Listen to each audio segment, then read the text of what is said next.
welcome back to the Denver Gold Forum. I'm Amy Hogan, host of the Commodities Dig. I have a real treat for you. I'm going to throw you for a little bit of a loop. We have a gold and copper company with us right now. So Western Gold and Copper is joining us, and Paul Westsells is the president and COO. Paul, thanks so much for joining me. Well, thank you very much for having me on such short notice. Absolutely. So the copper industry, it's really interesting these days. There's been a lot of M&A activity. Yeah, no, it's been an exciting year to be a copper gold company such as Western. Yeah. There was two big transactions this year. Hudson's Bay acquired Augusta Resources, and First Quantum picked up Lumina. So it's an exciting space. I think the copper space is getting a lot of traction, and of course, also having gold. Everybody loves gold, and yeah. I feel pretty honored to have a big copper gold deposit. So that's a good point. So when you're telling your story, do you find that investors are more interested in the gold side of things or the copper side of things? It sort of depends on the investors. I mean, obviously here at the Denver Gold Show, it's a gold show, and people are here because they're really interested in gold. But copper is pretty compelling right now. If you look out into the future, it's pretty much unanimous if you look at what the analysts are saying, that we're headed towards a shortage of copper. And so people are interested in people that have large, sizable copper deposits, and we've got one. Now, you just completed your bankable feasibility study, and now you're looking for some financing.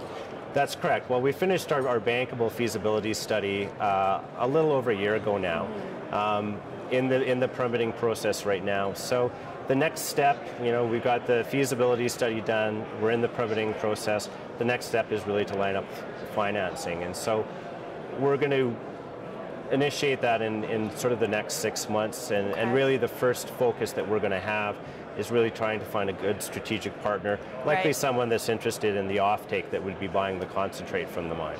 Okay.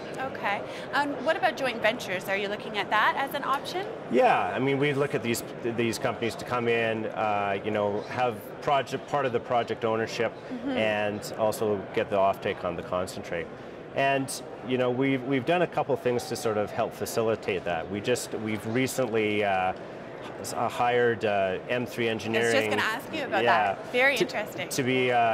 We hired them as our EPCM contractor about a month ago, but a little bit novel for the industry. We signed a letter of intent with them to actually come in and operate the mine.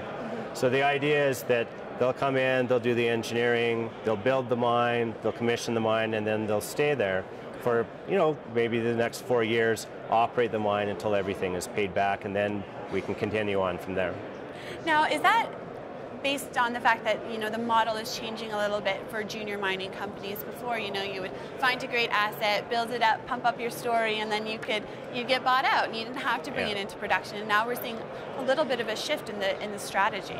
I think that's exactly right. I mean, I look at the number of companies out there that thought that they were going to get bought out and ended up building and operating their mine, and really that's when they finally got bought out. And so I think that the amount of de-risking that you need to do has gone up. I mean, before you just had to find a good resource. Now you've got to get a good feasibility study, get it permitted, and get it built and running.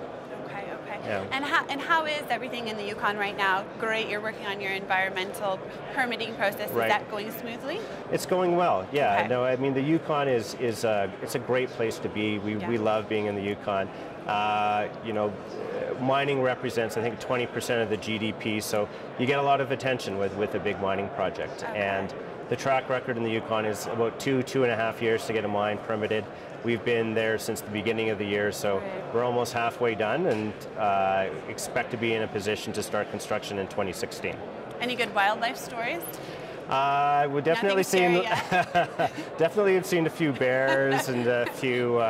Well, the interesting story is that the Yukon being the Yukon, you're actually required to have a rifle at camp at any given time, just in case. I thought you were going to say pet bear, but rifles probably makes more sense. Yeah, and I was quite surprised when I first heard that. I have a great bear story. I'll have to tell you off camera. Okay, tell me later. Anyways, thanks so much for joining me today. All right, well, thank you very much. My pleasure. This has been the Commodities Dig. I'm Amy Hogan.